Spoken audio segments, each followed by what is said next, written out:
agradezco porque se den el tiempo para hablar de esto, que honestamente les digo, no tiene que ver solamente con la docencia, sino con la vida misma.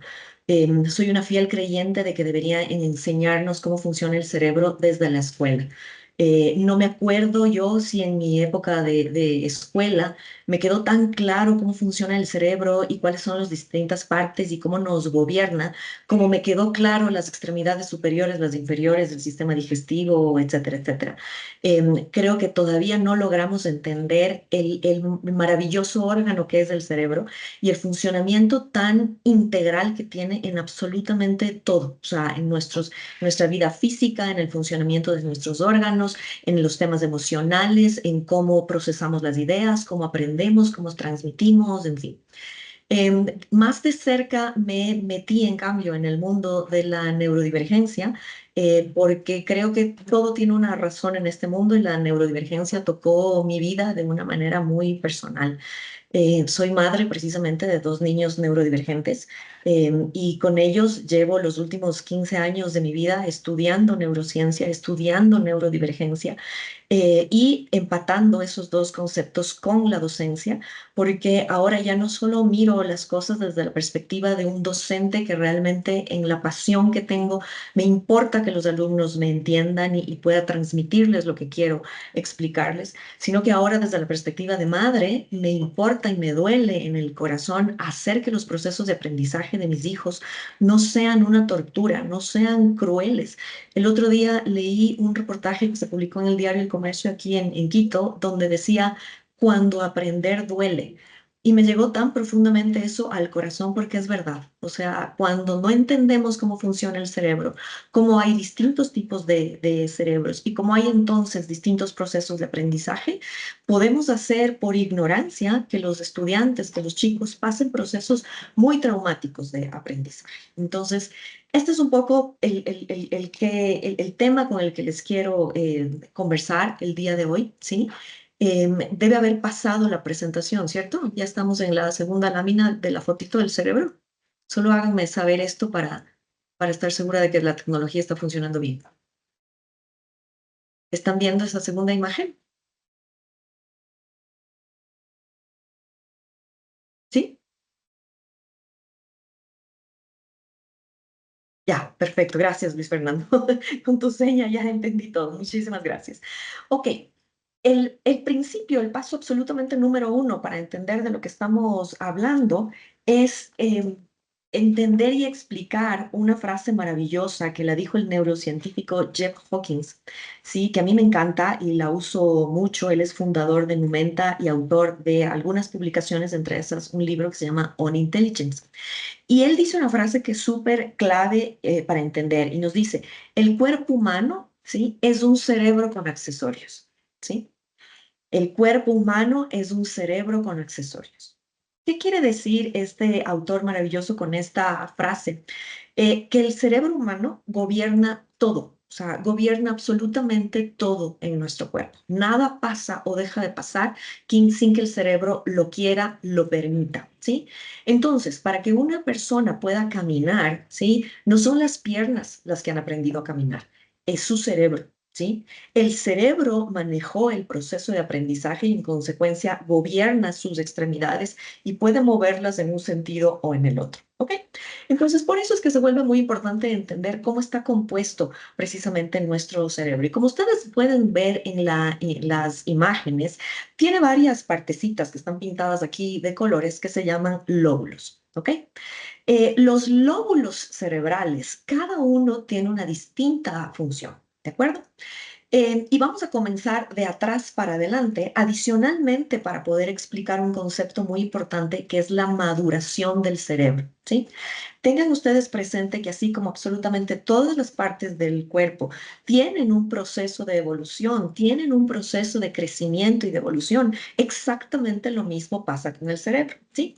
Eso, por ejemplo, nos va a ayudar a entender el comportamiento de los adolescentes.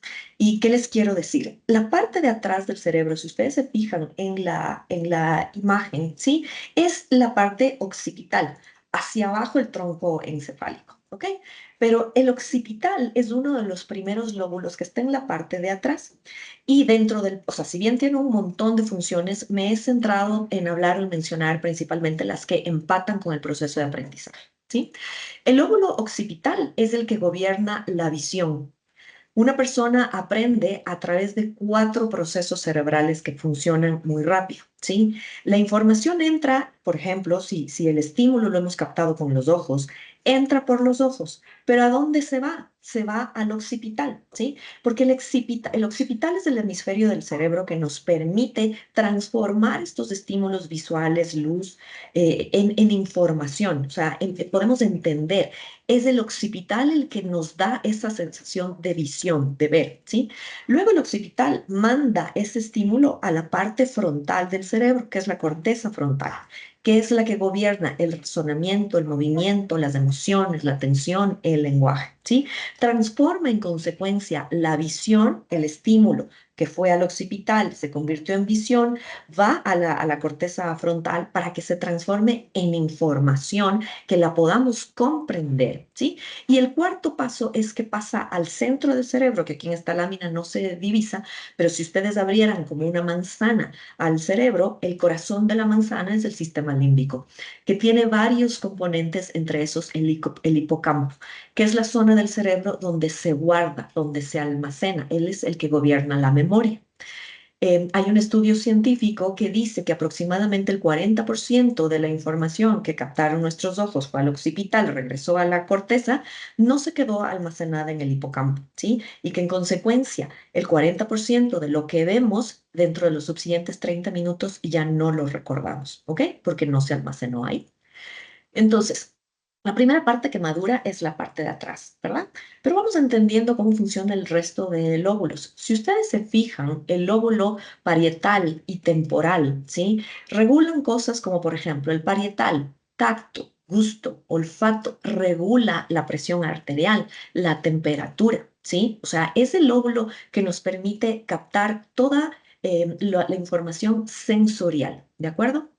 El lóbulo temporal, en cambio, que se encuentra aquí, en esta parte lateral de la cabeza, es el que gobierna la audición, cierta parte de la memoria, el aprendizaje, ¿ok?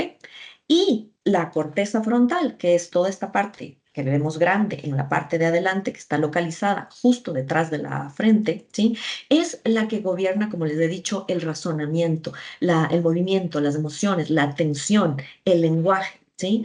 Entonces, es muy importante entender que a nuestro cerebro tenemos que cuidarle exactamente como a cualquier otro órgano, ¿sí? Si yo no quiero que mi estómago sufra, pues voy a cuidar mi alimentación. Entonces, si yo quiero que mi cerebro funcione de una manera óptima, voy a cuidar muchas cosas. Y ya vamos a ver hacia el final de la presentación qué, ¿ok? Entonces, ¿qué les quiero decir? Bueno, tenemos dos hemisferios, eso no les dije antes, pero son como que las dos partes principales, hemisferio izquierdo y hemisferio derecho, ¿ok? Y esos a su vez divididos en los lóbulos que les había mencionado con la información que ya les comenté, ¿ok? En el lóbulo frontal, por ejemplo, existe una parte muy importante que se llama área de Broca y que es la que nos permite expresar los pensamientos con palabras. Entonces, puede ser que tengamos efectivamente las ideas y yo sé y yo entiendo, pero me es difícil expresar, ¿ok? Este funcionamiento neurológico se da en el área de Broca. Listo. Ahora, en la imagen anterior hemos visto un cerebro que funciona en plenas capacidades, ¿de acuerdo? Estas plenas capacidades o este estándar de capacidades en la neurociencia se han denominado, se conoce como neurotipicidad. ¿Ok? Entonces, cuando algo en el funcionamiento del cerebro ha sido mayoría, ¿ok?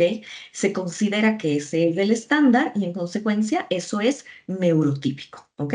Sin embargo, aquí hago un paréntesis en relación a decir que Hay muchos estudios que dicen que ahora las neurodivergencias, que no es otra cosa más que decir un funcionamiento del cerebro distinto al funcionamiento de un cerebro neurotípico, se está estudiando cada vez mucho más esto al punto de pensar o de concluir en que no van a pasar muchos años más en que lo que hasta hoy se considera como estándares del funcionamiento cerebral dejen de serlo y más bien la neurotipicidad sea la regla, ¿ok? Entonces, en las neurodivergencias, lo importante es entender, ¿sí? Que tenemos cerebros que funcionan de una manera distinta a la neurotípica, ¿ok? Aquí hago este énfasis porque es muy importante tener en cuenta que no estamos hablando de enfermedades, no estamos hablando de deficiencias, ¿sí? O sea, no estamos hablando de temas que lamentablemente llegan a tener un estigma social, ¿sí? Pero única y exclusivamente basado en ignorancia, en una lamentable ignorancia que tenemos las personas y yo me reconozco una de ellas, insisto, hasta cuando la neurodivergencia tocó directamente la puerta de mi casa. Si esa no hubiera sido la razón, pese a que he estudiado de docencia y he vivido la docencia de muchos aspectos de mi vida, la mayor parte de esa vida, no me había detenido a aterrizar y a profundizar en la relación que tenía la neurociencia en general, las neurodivergencias y la docencia. ¿Sí? Entonces, aquí, por ejemplo, para hablar de neurodivergencias, es muy importante entender de qué nomás estamos hablando, ¿sí? Nuevamente les voy a hablar de lo que en la literatura y la neurociencia en general nos cuenta como las condiciones más comunes, ¿ok? Pero hay un abanico enorme y cada vez se descubren nuevas cosas.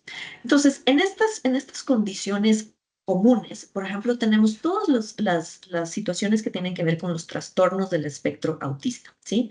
Son varios, o sea, el espectro es amplio y existen varias condiciones. E inclusive esta forma de estudiarlo y de analizarlo han ido cambiando a lo largo de los años, que ustedes tal vez a algunos les es familiar el concepto del Asperger, ¿sí? Ya no se usa la palabra Asperger y más bien se mide al trastorno del espectro autista en niveles, ¿ok? Entonces, pero todos los trastornos del espectro autista son una neurodivergencia, ¿ok? También tenemos, por ejemplo, los trastornos de atención e hiperactividad, conocido como el TDAH, ¿sí? Aquí es súper interesante saber, por ejemplo, que el TDAH también tiene tres condiciones específicas que son mucho más destacadas en unas personas respecto de otras. Entonces, el trastorno lleva su nombre porque una de las primeras cosas que se evidenció eran precisamente temas de atención. ¿Ok? Eran algunas formas distintas de prestar atención, pese a que, por ejemplo, a mí no me gusta que se use la palabra trastorno, así es como la literatura lo concibe, pero la misma literatura, sin cambiarle el nombre, pone mucho énfasis en decir que no son enfermedades ni deficiencias. ¿Ok? Pero, como les decía, en el trastorno de atención, de déficit de atención y hiperactividad. El primero es justamente la atención, es un tema de enfoque, ¿ok? El segundo es un tema de impulsividad. Entonces, en la impulsividad, por ejemplo, ¿cuál es la deficiencia? Es el control de lo que se llaman los impulsos inhibitorios, ¿sí? Es decir, si yo soy una persona que me paro al filo de algo de lo que me puedo caer, una persona neurotípica va a procesar mucho más rápido la información respecto del peligro, ¿sí? Y su corteza frontal va a hacer que inhiba ese deseo o ese impulso de saltar, porque le ponen en una situación peligrosa.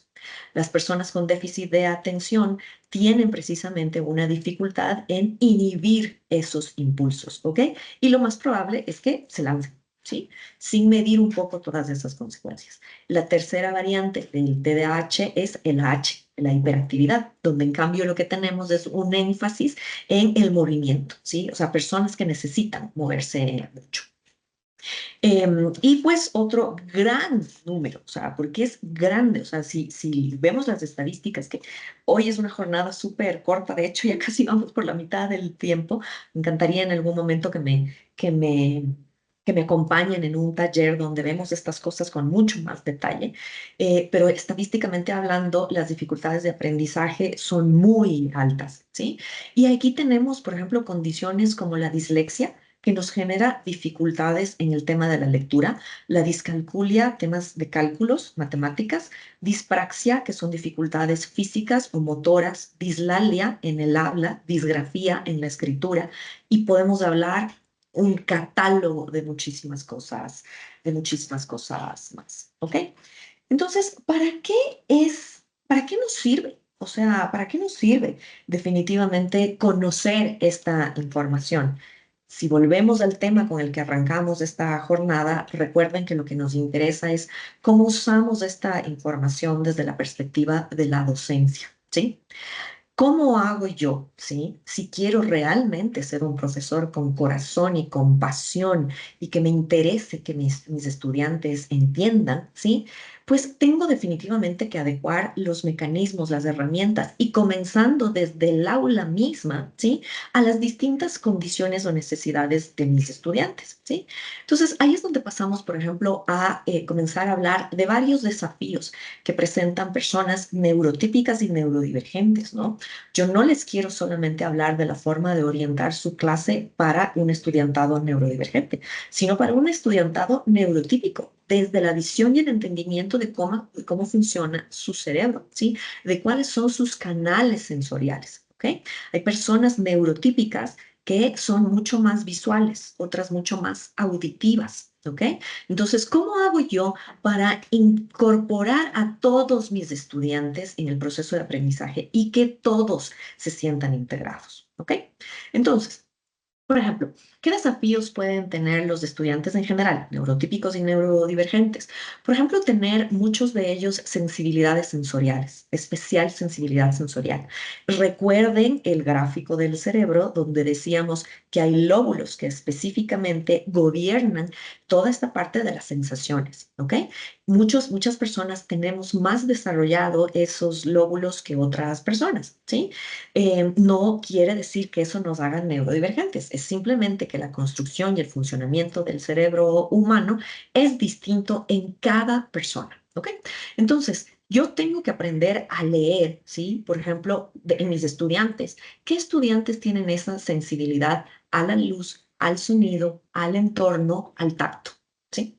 Entonces, eso, por ejemplo, va a gobernar en aulas físicas el tema de cómo ubico a mis estudiantes, o sea, cómo les permito que estén sentados sin generar un tema de pensar que son problemas de conducta, ¿sí?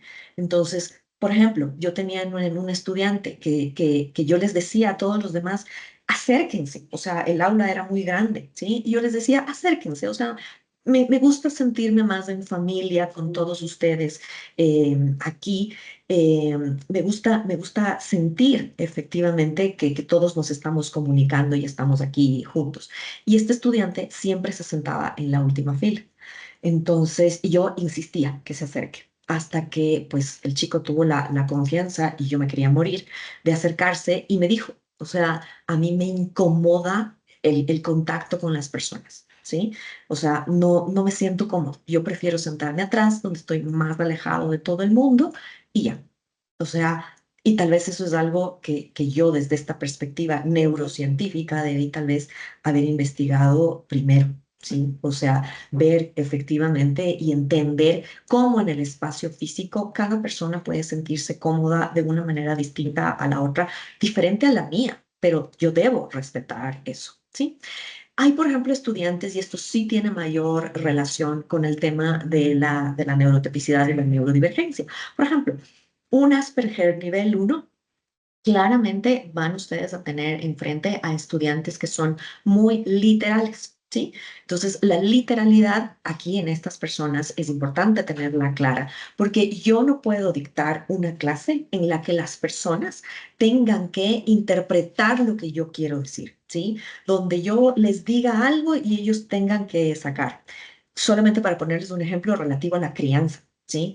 En la crianza, los papás solemos tener la mala costumbre de decirles a nuestros hijos cuando están haciendo algo que nosotros no aprobamos, cuidado, ¿ah?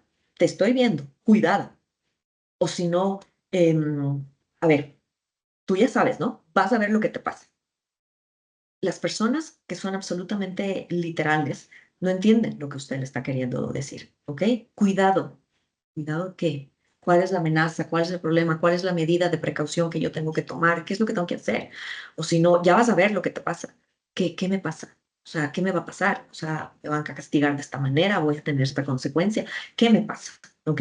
Entonces, siempre tenemos que tener presente que es muy probable que tengamos en nuestra aula, ¿sí? Personas que necesiten una explicación clara, concreta, o sea, que las cosas se digan exactamente como son, no que nosotros esperemos que haya una interpretación, o sea, y que haya quedado claro lo que nosotros dijimos. Por eso es que, por ejemplo, una técnica muy importante, depende la materia que estén dictando, depende el módulo en el que estén, etcétera, etcétera. Una herramienta maravillosa es hacer un ejercicio de parafraseo, ¿sí? Pero no en un plano agresivo, en el que, a ver, repite lo que yo dije, ¿sí? No en un plan de estar tomando la lección, sino como una herramienta justamente de aprendizaje y para aclarar cualquier tipo de malentendido. Entonces, a ver, esto es la explicación. Me encantaría escuchar de ustedes qué es lo que comprendieron. Finalmente, ¿con qué idea se quedan de lo que yo acabo de decir? ¿Cómo destacarían ustedes la idea más importante de todo lo que acabamos de ver en este capítulo, en este párrafo, en esta clase, en lo que sea? ¿Me explico? Entonces, parafrasear es que las personas repitan un poco lo que tú dijiste y ahí te puedes dar cuenta de si el mensaje efectivamente llegó y se captó, ¿ok? Desorganización, olvidos, impulsos, inquietos. Em, en aquellas entidades educativas que han entendido y que han profundizado el tema de la neurodivergencia, hay muchas herramientas en el aula, por ejemplo, que están absolutamente implementadas hoy. Por ejemplo, no es extraño que haya muchos niños, ¿sí?, que no logran quedarse sentados, y yo les pongo el ejemplo de mi hijo en preescolar, que ahí es donde comenzó mi peregrinar. Siempre me decían, es que no obedece. O sea, todos los niños estamos aquí sentados en el círculo, la profesora está explicando y él está en la parte de atrás del aula, inclusive de espaldas. Entonces no obedece. Se le llama y se le dice que venga y él está de espaldas. Cuando luego de todos los procesos entendimos qué era lo que pasaba, gracias a Dios la entidad educativa se comprometió y se metió a entender que el tema era el colegio el que tenía que adaptarse. Y, por ejemplo, otros colegios en el mundo que están mucho más desarrollados, esto es muy común en un niño hiperactivo. El niño hiperactivo muchas veces va de la mano con otro tipo de condiciones, como por ejemplo altas capacidades, ¿sí? Que es el caso de mi hijo. O sea, mi hijo tiene un coeficiente intelectual que raya en la línea de la superdotación. Entonces, a esa criatura tú le decías 2 más 2 es 4 y él lo entendía antes de que el profesor termine de decirlo. Entonces, los 45 minutos restantes de la clase de matemáticas era una bombe para él, o sea, era un aburrimiento total. Entonces, él tenía que moverse, tenía que hacer algo. Entonces, por ejemplo, es muy común que los niños se vayan a una zona y no estén inclusive aparentemente prestando atención. Pero luego le preguntaban a mi hijo y mi hijo era el primero que respondía, estando de espaldas armando legos, ¿sí? Entonces, tienes que hacer adaptaciones físicas, inclusive en el aula, ¿sí? Estos niños hiperactivos, su cuerpo necesita moverse. Entonces, si bien ellos estaban, por ejemplo, mirando al frente y sentados en el escritorio, necesitan tener algo en sus manos. Hoy por hoy hay N cantidad de recursos, de aparatitos o de juguetes que no molestan, que no distraen, pero le permiten al niño estar en movimiento. O inclusive hay una adaptación maravillosa para los pies de los niños, ¿sí?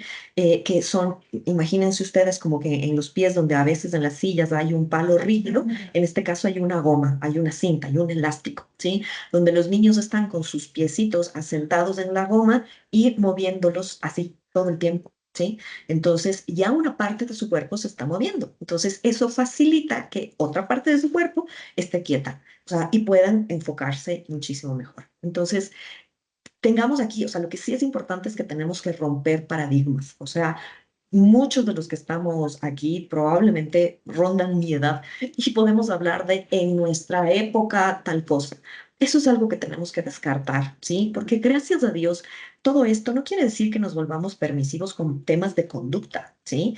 Yo creo que no es negociable la conducta, el respeto, etcétera, etcétera. Eso no ha cambiado, ¿sí? Pero lo que sí ha cambiado es entender que hay muchas condiciones que no son problemas de conducta y que lamentablemente se siguen tratando así.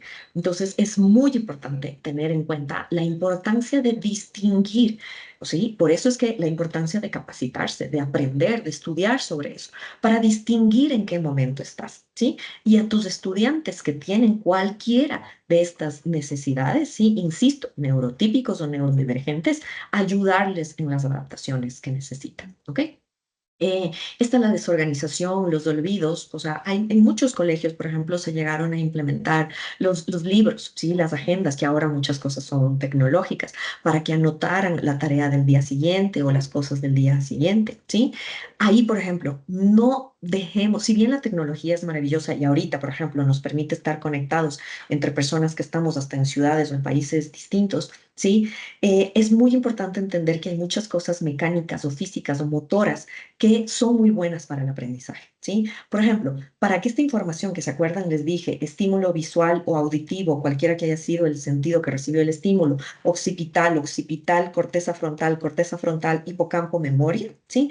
No hay nada mejor que escribir a mano las cosas.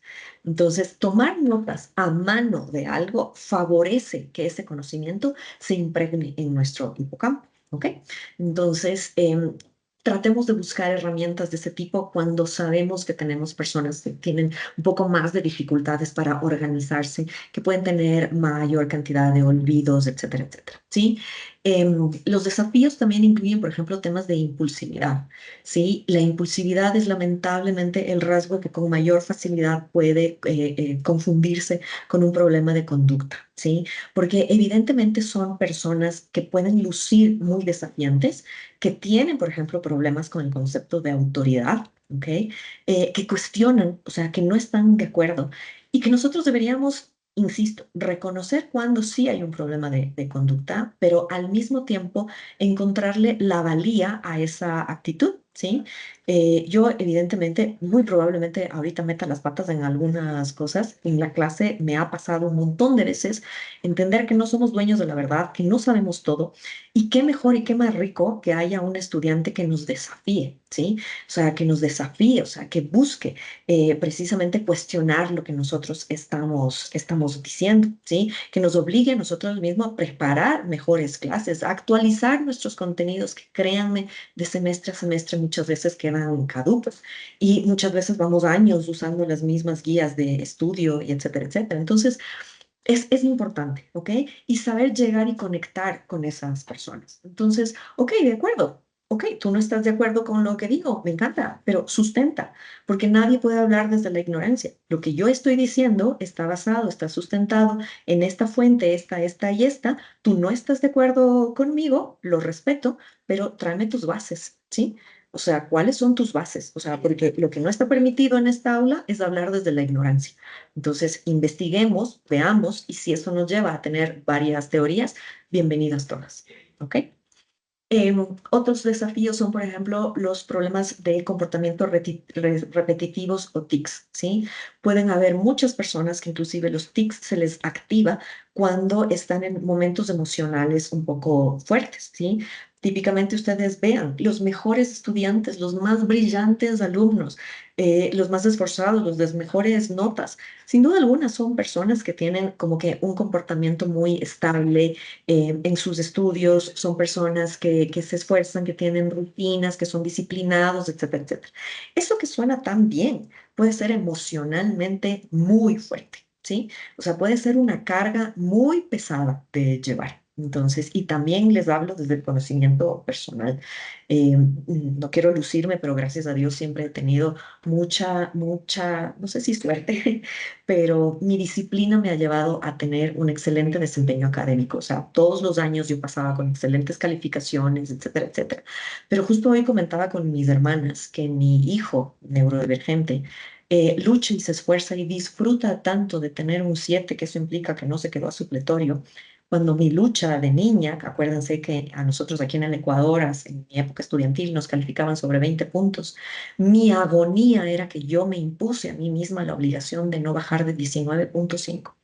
Entonces, eso a las personas que nos hemos autoimpuesto esas cosas perfeccionistas, etcétera, etcétera, nos puede llevar a unos estados emocionales muy fuertes. Entonces, no solamente hay que tener cuidado con el alumno que necesita como que mayor esfuerzo, mayor atención, sino con el que le está yendo aparentemente perfecto.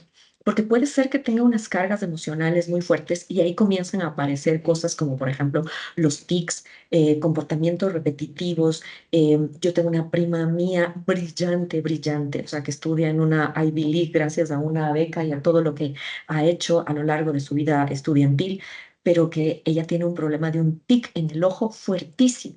Y eso le genera obviamente hasta problemas de autoestima, porque si ha preparado un discurso brillante, se siente incómoda de presentarlo delante de un auditorio porque enseguida su tic en el ojo se le hace muy fuerte. Entonces es súper importante aquí, por favor, poner atención, insisto, a estos tipos de desafíos.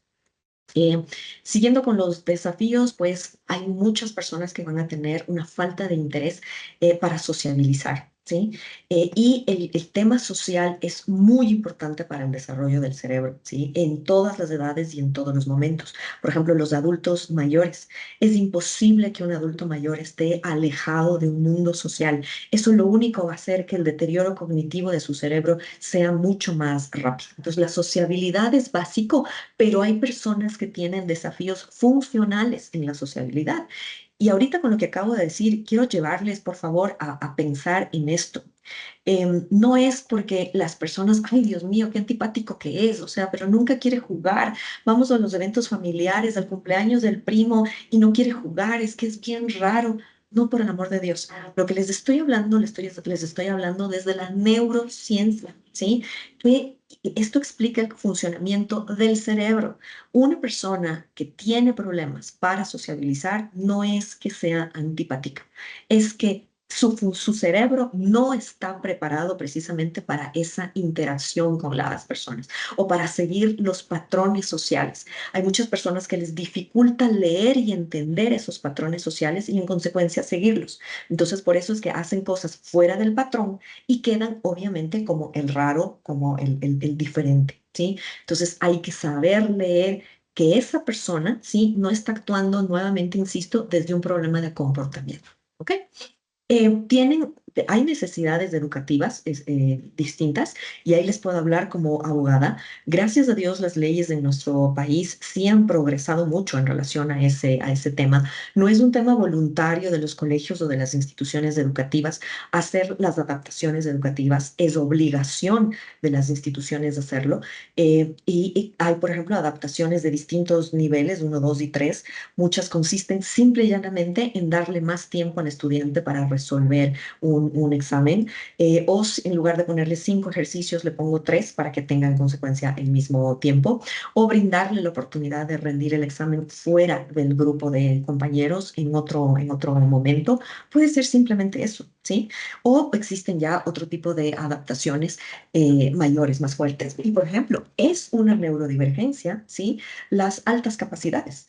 Entonces, una persona con altas capacidades, como les comenté de mi hijo, sí, él necesita pruebas hacia arriba, o sea, todo lo contrario, en lugar de quitarle los ejercicios, ponerle más o ponerle ejercicios de una complicación mayor, ¿sí? Para que él lo resuelva sin esa sensación de frustración de sentir que no está con el grupo, ¿ok? Entonces, existen leyes, llévense eso, seguramente en todos sus países las hay. Dios quiera que las haya, y tenemos que estar muy empapados nosotros como docentes porque ahí no estamos cumpliendo un tema de misión y pasión, estamos cumpliendo con una obligación legal. Entonces es muy importante que tengamos en cuenta eso, ¿sí? Si nos salimos del ámbito de la docencia, también hay leyes que nos obligan a hacer adaptaciones laborales, ¿sí? Adaptaciones sociales. Entonces es muy importante analizar temas de clima laboral y neurociencia y neurodivergencia, ¿sí? Los entornos tienen que estar preparados para cada persona y solamente hagan el símil. Si una persona cuando es estudiante necesita estar en un espacio privado para poder concentrarse y hacer su examen o hacer estudiar, ¿cuál es la diferencia en un entorno laboral? Necesita exactamente un espacio privado para poder concentrarse, hacer el informe, mandar el correo electrónico, redactar la demanda, lo que sea la profesión, ¿sí? Entonces es muy importante que tengamos en cuenta estas adaptaciones que tenemos que hacer en todos los entornos, ¿ok? Y no se diga sociales, comenzando por el familiar. Yo hago charlas a familias, creo que es de las cosas que más me gusta, dicto charlas a familias donde el primer tabú o la primera problemática es cómo le digo a mi familia, o sea, cómo le digo a mi papá, que obviamente con su edad y con sus años va a decir, hijita, es que tu hijo no tiene límites. En mi época, con una mirada de mi papá, ya todos estábamos sentados y formales, ¿sí? ¿Cómo le explico eso cambio su pensamiento, obviamente sus 70 sus 80 años, ¿sí? Con los primos. O sea, resulta que puede ser muy tosco tal vez al jugar o le invitan a jugar y no quiere y hay que abordarle e invitarle de otra manera. Entonces, uno debería tener la transparencia y la confianza de hablar con la familia, con el grupo cercano de amigos que son el primer entorno y explicarles clarito, mira, esto es, esto pasa, esa es tu condición, eso es lo que necesito, ¿sí? Las personas que les decía que son hipersensibles, por ejemplo, al tacto. Nosotros aquí en el Ecuador, supongo yo que en Latinoamérica en general, todos somos muy abrazadores, somos muy apapachadores. Y puede ser que un abrazo haga que un niño se desregule completamente. Y la persona que le abrazó lo quiso hacer con la mejor intención, ¿sí? Ustedes tienen que haber visto, por eso ahora que en muchas escuelas, esto está en las redes siempre, que los profesores cuando saludan a los niños les hacen escoger a ellos si quieren saludar de abrazo, si quieren saludar de choque de manos o si quieren saludar de lejos. Sí, eso, por ejemplo, es maravilloso. Esto es una adaptación que hace efectivamente lo que la persona necesita y la persona quiere, no lo que yo pienso que quiere. ¿Ok? Em, Aquí es muy importante también tener en cuenta, y ahí, por ejemplo, les hablaba a lo que les dije antes del tema de la adolescencia. Si el cerebro madura de atrás para adelante, ¿sí? De atrás para adelante está la parte sensorial, emociones y al final el razonamiento, ¿sí? Lo más maduro en un adolescente es la parte de sus emociones. ¿Ok? Sabe cómo reaccionar y cómo responder, identifica perfectamente qué es la ira, qué es la angustia, qué es el dolor, qué es todo eso, identifica la sensación. Pero si la corteza frontal no está desarrollada, ¿sí? No ha identificado todavía la forma de regular esas emociones. Entonces es muy común que los adolescentes nos digan, es que no sé qué me pasa, o sea, ni yo me entiendo. ¿Ok? Adicionalmente, en la adolescencia, por ejemplo, se pasa de la niñez a la adolescencia y hay un proceso que se llama la poda neuronal, ¿sí? Donde todas las conexiones cerebrales que generaron todas las neuronas que antes hacían que nos encanta el fútbol, puede ser que desaparezcan y en la adolescencia le odiemos, ¿ok? Entonces, es súper importante darnos cuenta de esos procesos neurológicos, fisiológicos, ¿ok? O sea, no es que, ay, hoy amaneció tonto. No, no, no, hoy amaneció adolescente, ¿sí? Y la adolescencia significa mayor madurez en su parte emocional, pero menor madurez en su parte racional, ¿sí? Entonces, él mismo no puede poner en palabras lo que está sintiendo muchas veces, ¿ok? Entonces, esto puede llevarnos a cuadros de depresión, de ansiedad, que hay que seguirlos, ¿sí? O sea, que hay que acompañarnos.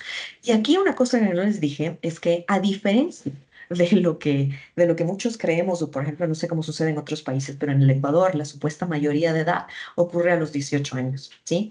Cuando está científicamente comprobado que la adolescencia como tal llega hasta los 21, ¿sí?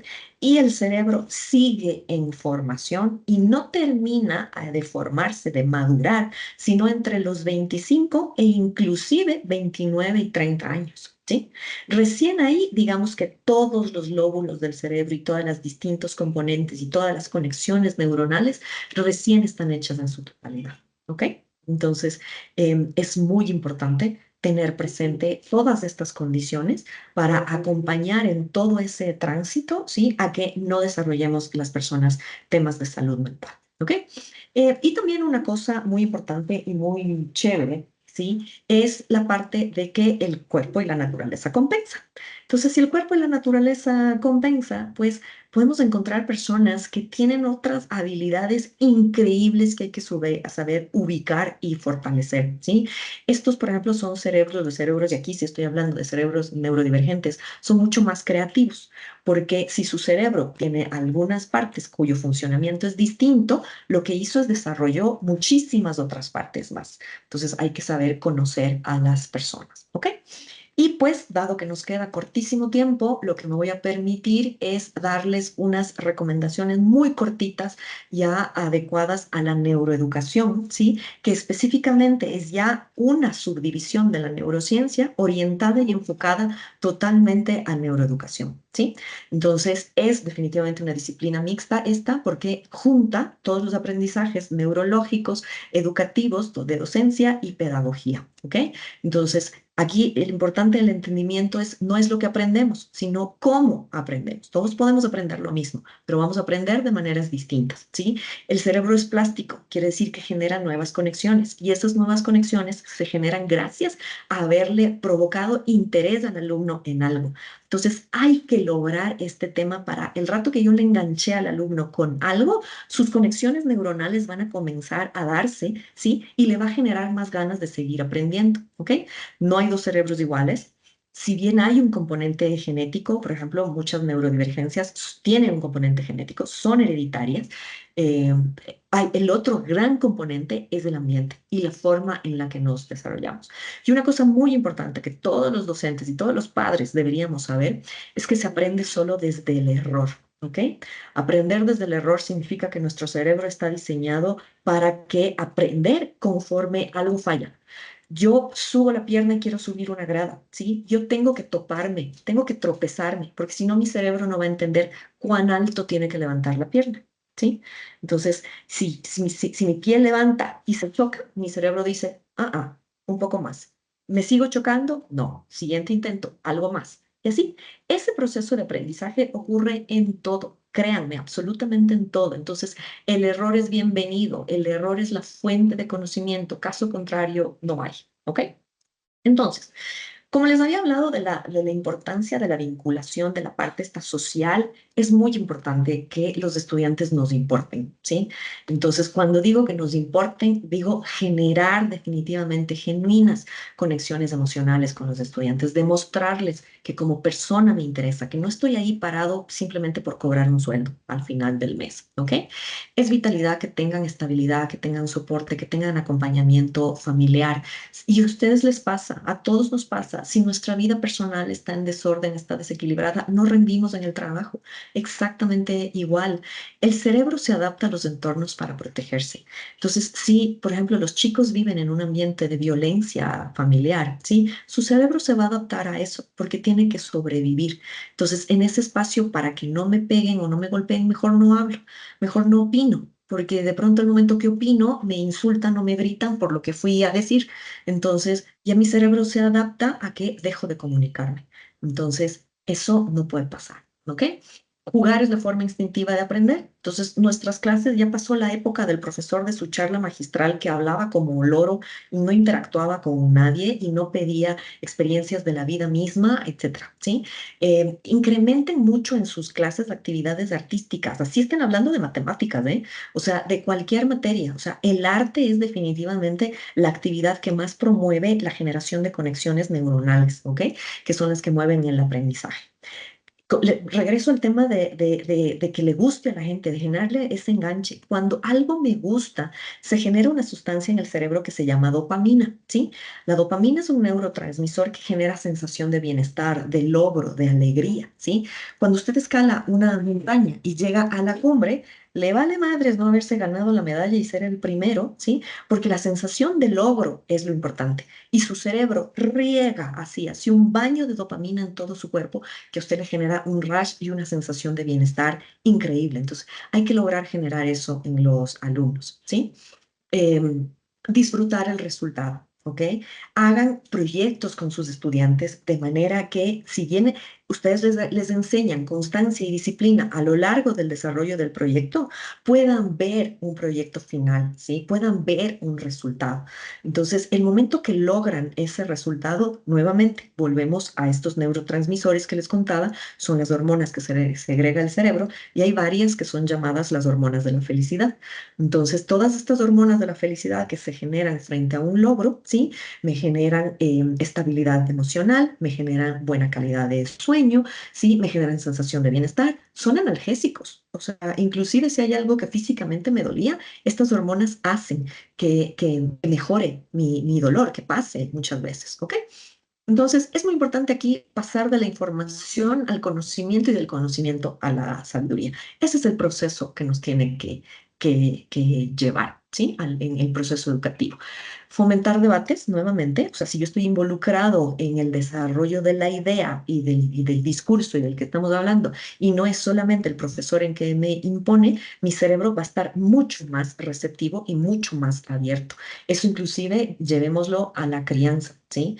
En la crianza, hagamos que los niños sean parte de las reglas que se establecen en el hogar, ¿de acuerdo? Eh, las pantallas sí, o sea, tristemente, aunque este es el mecanismo maravilloso porque nos estamos comunicando, pero sí adormecen muchas partes del cerebro que forman parte del proceso de conocimiento. Por ejemplo, yo ahorita sí debo honestamente decirles, me frustra mucho no verles, ¿sí? Porque inclusive si yo pudiera verles, yo pudiera ir leyendo su comportamiento corporal, yo pudiera ir entendiendo y ajustando lo que voy diciendo, ¿sí? Así les suena. O sea, si yo veo, ok, con los ojos que me pone, con la cara que me pone, me resuena, ¿sí? O sea, le está resonando lo que yo estoy diciendo, estamos conectando. Entonces voy a orientar por acá, voy a mejorar mi clase. Así no tengo contacto con ustedes. Entonces, promover los espacios en persona donde nos podamos ver es increíble, ¿ok? La atención nuevamente es un recurso limitado. O sea, las personas perdemos la atención fácilmente simplemente porque el proceso lo dice. Nuevamente, no porque es un tema de comportamiento. Nuestro cerebro está diseñado a tener periodos cortos. Entonces, nosotros podemos fraccionar la clase de 1 hora en distintas etapas, donde pasamos de una actividad, nos saltamos a otra y luego vamos a otra, ¿sí? Y usamos adicionalmente distintos sentidos, ¿ok? O sea, tenemos que activar distintos sentidos. Yo les decía, hay muchas personas que tienen mucha mayor facilidad y concentran de mejor manera la atención por un estímulo visual. Hay otras, por ejemplo, yo no soy de aquellas que les funciona mejor el oído. O sea, yo no puedo tener un podcast, no es mi mejor manera de recibir información. Yo necesito ver. Entonces, por último, que sea un video donde la persona está ahí parada y está hablando, pero le estoy mirando. Entonces, eso, hay otras personas que necesitan muchas más actividades sensoriales, o sea, tocar, moverse, o sea, practicar. Entonces, eso tenemos que ir leyendo estudiante por estudiante y ser generosos de corazón para adaptar nuestra clase a que estemos pues presente a todo lo que ellos necesitan, ¿ok? Y pues nada más para terminar, hay aspectos físicos que son importantes de tomar en cuenta, ¿sí? Así como les había dicho, si yo necesito, evidentemente, tener una alimentación especial porque mi hijo es deportista, mi hijo mayor es corredor y yo sé que tengo que darle a él altas dosis de proteína, ¿sí? El cerebro es exactamente lo mismo. O sea, es un órgano que necesita alimentarse. Entonces, hay muchos alimentos que favorecen el cerebro. Por ejemplo, para sorpresa de propios y extraños, comer chocolate, pero chocolate amargo y sin azúcar, o sea, chocolate lo más natural posible, ¿sí? Fomenta estas hormonas de la felicidad que les estoy hablando, ¿sí? Entonces, los estudiantes, las personas, nosotros, cuando estamos trabajando, y yo que creen que me pegué antes de comenzar esta charla, o sea, un pedacito de chocolate, ¿sí? Porque para que me suba el estado de ánimo, para que haga que mi cerebro esté mucho más activo. Entonces, las almendras, por ejemplo, excelente alimento para el cerebro. Entonces, una nutrición equilibrada y balanceada es muy importante como en todo, pero yo lo entendí y comencé a alimentarme mejor cuando me entraron por la cabeza, cuando me explicaron exactamente que los alimentos me desarrollaban tal y cual parte del cerebro, ¿sí? Ahí lo comprendí. O sea, yo soy una persona lógica, yo necesito explicaciones basadas en la ciencia para convencerme de todo. El estrés crónico bloquea el aprendizaje. ¿Por qué? Porque el estrés, así como les dije que vamos generando conexiones neuronales todos los días, se van muriendo muchas. Y el estrés acelera el proceso de muerte o de generación de las conexiones neuronales. Entonces, hay que tratar de buscar lo que a cada quien le hace bien, ¿sí? Entonces, si a mí me hace bien pintar, a mí me hace bien cantar, bailar, esculpir, caminar, trepar a la montaña, eso es un tema muy personal. Cada quien mirará lo que le hace sentido, pero tiene que hacerlo de manera consciente. Cuando no puede más y está en la cama y no quiere salir y se siente pésimo, conscientemente tiene que yo, o sea, ya sabe, mi hija mayor tiene impulsividad. Él ha interiorizado tanto que a él le viene bien bañarse, que cuando él siente que está a punto de desregularse, solito se mete a la ducha. Ya nadie le dice nada. Entonces, tenemos que llegar a ese punto de autoconocimiento y también pues de nuestros hijos y nuestros estudiantes, ¿ok? El ejercicio físico, el baile, por ejemplo, es un gran ejercicio físico, ¿sí? Fomenta las hormonas de la felicidad. Dormir bien es básico y podríamos lanzarnos un webinar completo solamente para hablar de dormir, de las distintas etapas del sueño, de cómo lo último, lo pésimo que podemos hacer es, por ejemplo, madrugar a estudiar previo al examen, ¿sí? Resulta ser que la última fase del sueño es justamente la que procesa el aprendizaje e impregna en el hipocampo los recuerdos, la memoria. Entonces, si nosotros le madrugamos al hijo que se ponga a estudiar a las 4 de la mañana, la fregamos, ¿sí? A esa hora no conseguimos nada, más bien hicimos todo lo contrario. Todo lo que estudió quedándose hasta las 10 de la noche se fue a la basura, ¿sí? Entonces, el sueño es básico, ¿ok? Y por eso, por ejemplo, por el tema del sueño, las materias más exigentes académicamente hablando, hay un estudio científico que dice que no deberían dictarse a primeras horas de la mañana, por ejemplo. O sea, matemáticas, física, ciencias exactas que pueden lucir como más complejas, deberían estar en horarios de alrededor de las 11 de la mañana, porque nuestro cuerpo tiene que terminar de despertarse y volver a estar en un estado alerta.